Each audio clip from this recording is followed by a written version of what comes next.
Mesdames, Messieurs, peuple congolais, chers membres de la diaspora, je vous informe qu'aux dernières nouvelles, rien ne va plus entre le tyran Denis Sassou Nguesso et son petit-fils Denis Omar Bongo Ondimba. Les raisons évoquées sont multiples. J'en ai trois en provenance des sources embarquées au sein du clan au pouvoir. La première raison est que le petit-fils Denis Omar Bongo ne souhaitait pas y participer à ces funérailles de la reine Elisabeth II d'Angleterre. D'autant plus qu'il était déjà au courant du cafouillage. Il savait que son grand-père n'était pas invité. Il n'était pas invité. Lui non plus. Donc son grand-père l'a forcé à y participer à ces détours indignes et humiliants de Londres. Et puis encore, lui et son grand-père furent copieusement humiliés aux yeux du monde entier. Et selon la même source embarquée au sein du clan Denis Sassou Nguesso, le petit-fils Denis Omar Bongo n'en pouvait plus de la honte devant le monde entier. Il avait alors l'idée dans la tête de dire à son grand-père, barrons-nous de là, c'est trop humilié, c'est trop humiliant, c'est honteux. Il avait alors l'idée dans la tête de dire à son grand-père de se barrer de là. Mais le problème, c'est que le petit-fils Denis Omar Bongo Ondimba sait qu'il n'a plus nulle part ailleurs dans le monde où il peut être en sécurité. Sauf c'est son grand-père à Oyo, au Congo-Brazzaville. C'est pour cela qu'il était obligé d'obtempérer aux injonctions du grand-père tenant à faire ce détour de la honte et de l'indignité. La deuxième raison pour laquelle Denis Omar Bongo Ondimba est en déprime, cette raison est familiale et clanique à la fois. En effet, Denis Omar Bongo Ondimba, il sait très bien qu'il est grillé par son grand-père. C'est ce qu'on appelle la méchanceté, la perversité. Vous le savez très bien que son grand-père, Denis Sassou Nguesso, a 3 maladies mentales, dont le mensonge, la mégalomanie et le cynisme.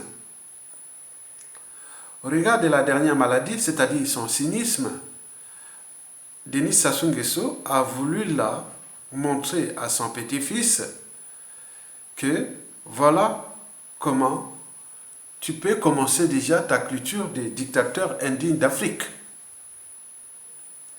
Autrement dit, Denis Sassou Nguesso est fou, officiellement fou, tout le monde le sait. Et vous le savez que chez Denis Sassou Nguesso, les notions les plus insignifiantes de notre part d'humanité n'existaient plus chez lui. Parmi ces notions les plus insignifiantes de notre part d'humanité figure déjà la raison, 2, la dignité, 3, la conscience et 4, l'empathie. Or là, Denis Sassou Nguesso n'en a plus. Ces notions les plus insignifiantes de notre part d'humanité n'ont plus de sens ni de signification. C'est Sassou Nguesso. Donc, ce détour de Londres fut pour Denis Sassou Nguesso de montrer à son petit-fils comment on tenait à la culture reptilienne. Vous savez, c'est les êtres reptiliens. Vérité ou mensonge, c'est pareil. La honte ou la dignité, c'est pareil. La dignité et l'indignité, c'est pareil. L'honneur ou le déshonneur, c'est pareil.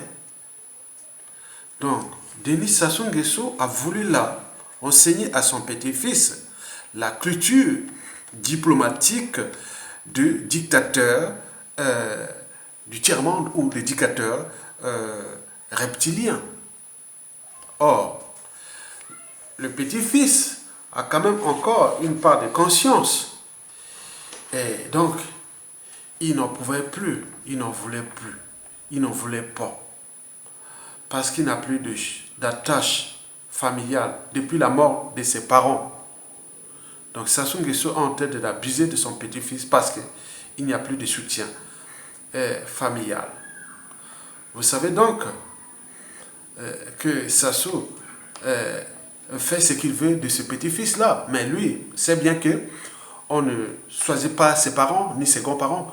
On peut choisir ses amis. Mais là, dans la situation politique et de l'histoire de son grand-père-là, il est foutu. Enfin, la troisième et la dernière raison pour laquelle Denis Omar Bongo n'en pouvait plus, n'en peut plus, n'en veut plus de cette affaire-là, surtout la perte des lendemains. Vous le savez que le dictateur Denis Sassou Nguesso est à l'apogée, est à la fin. Donc tout le monde au sein du clan a la perte des lendemains. Denis Omar Bongo, c'est déjà au niveau du clan qui a des écuries et autres, donc il ne maîtrise rien. Il ne maîtrise rien du pays là-bas.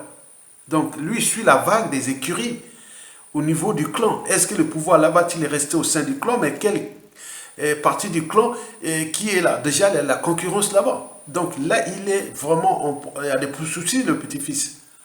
Donc il regarde là les tendances au sein du clan pour la succession, puisque le grand-père peut partir à tout instant. Or, il a des problèmes au niveau du Gabon. Il ne pourra pas aller au Gabon. Parce qu'il y a les problèmes d'Ali Bongo là. Vous savez qu'au niveau du Gabon, bon, il y a le clan d'Ali Bongo, où il vient se soumettre, et à ce moment-là, il reste là. S'il veut encore penser à succéder à Ali Bongo, comme si le Gabon est la propriété privée, et donc là, ça ne marche pas. Donc il y a la guerre des boutons qui se passe au niveau des clans de Bongo déjà divisés. Et donc là, si et seulement si Sassou partait, bon, s'il n'a pas d'attache, il va aller où? Bon, il va certainement peut-être aller ailleurs dans le monde, mais il sera en insécurité. Et donc il y a les Bongo et autres, donc il y a beaucoup de choses qui se passent là. Donc Sassou Nguesso est en train d'entraîner son petit-fils à la culture dictatoriale, alors que peut-être le petit-fils n'en veut pas.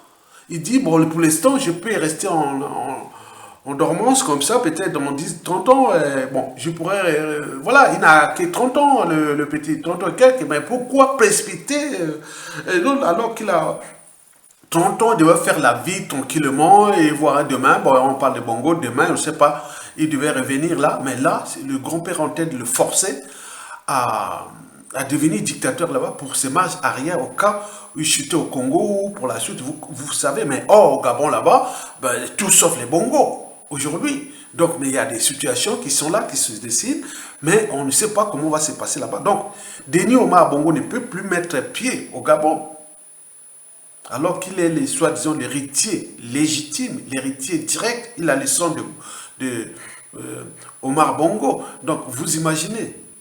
Mais certes, au niveau du clan, c'est quittant pour les lendemains, pour lui. Et aussi au niveau du Gabon. Mais n'oublions pas au niveau du Congo.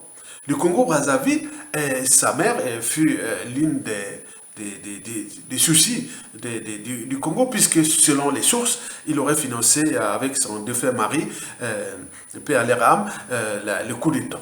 Donc au niveau du sud Congo, de Brazzaville à Pointe-Noire, 2 tiers de la population, détiennent l'économie actuelle et la presse sous se dessine aussi là-bas. C'est dit que tout ce qui s'est passé en 1997 à 2000, on en a massacré plus de 400 000 Congolais. C'est à cause de la maman de Denis Omar Bongo, donc il a la loi du karma. Donc au sud Congo, si ça se partait, Denis Omar Bongo n'aura pas de sécurité, il n'y a pas de sécurité dans le Congo-Brazzaville. Ça, il faut se le dire. On ne peut pas voir Denis Omar Bongo faire des activités politiques ou économiques ou autres. Au Congo, c'est certainement pas. Peut-être si c'est au nord, on peut comprendre. Bon, au nord, on va jouer peut-être le jeu. Mais le jeu, c'est que lui, il se calme, il se dit, bon, ben, je dis petit, je veux pas, voilà, donc je ne fais rien du tout, je veux pas, parce que là, c'est sensible. Hein. Donc, le futur, c'est tout simplement le passé et le présent qu'on ignore. Donc, pour terminer cette mini-conférence, il faut se dire que il y a la loi du karma existe, ça c'est sûr. Mais Denis Sassou Nguesso est en train d'augmenter l'énergie potentielle et qui va certainement se déchaîner sur ces petits enfants-là, dont Denis Omar Bongo. Mais voilà, donc c'est malheureux quoi. Donc il aurait été dit, tel grand-père, tel, voilà, donc tel petit-fils peut-être, mais je sais pas, hein, tel père, tel fils, mais on dit c'est pour ça. Mais là, c'est quand même, il aurait pu calmer, mais le petit n'y pour rien, c'est un problème d'éducation. Il aurait pu dire là, à Denis Omar Bongo, et puis rester là tranquille, bon, sans problème. Mais pourquoi l'a chassé du Gabon? Parce que le grand-père veut le placer au Gabon. Mais pourquoi il a des soucis au Congo? Parce que, après son grand-père, il y a les controverses historiques de 1997, dont le coup d'État fut financé en partie par le Gabon à partir de son grand-père, son père et sa mère. Donc, vous imaginez. Donc, c'est des situations vraiment historiques.